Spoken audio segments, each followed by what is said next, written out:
Welcome back to another video, another Friday, another short talk, very short talk. Wednesday, we got some news from Seth to the staff, and it has set hearts and minds aflutter.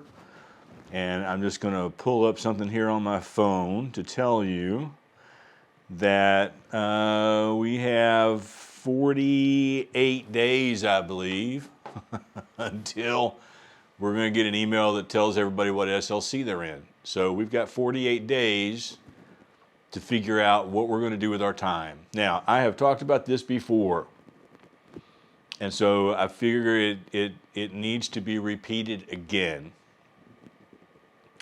And that is that we are wired to make sense of our lives. We collect data, we look through the data, we sift through the data, and we come up with answers to questions. Now, sometimes we don't have all the information.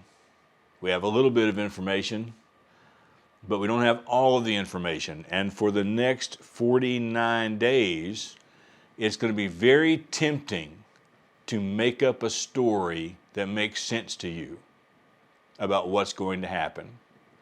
And the truth of the matter is, right now, we don't know. We are still mulling through a lot of stuff and trying to figure out who's going to be where and who's going to teach what.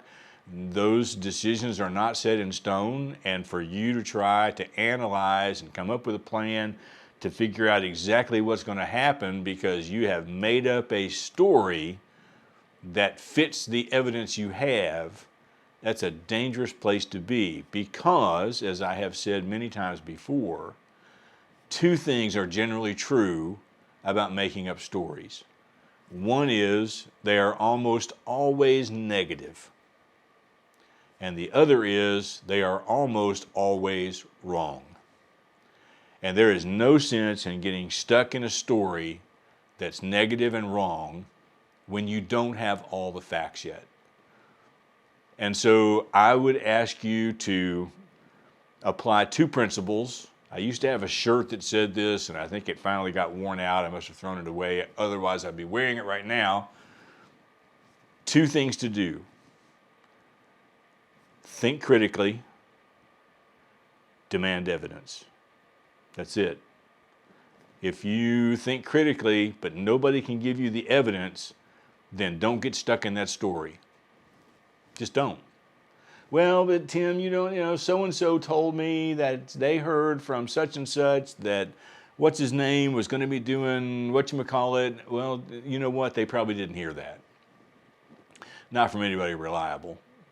So for the next 49 days, just hunker down, as my papa would say.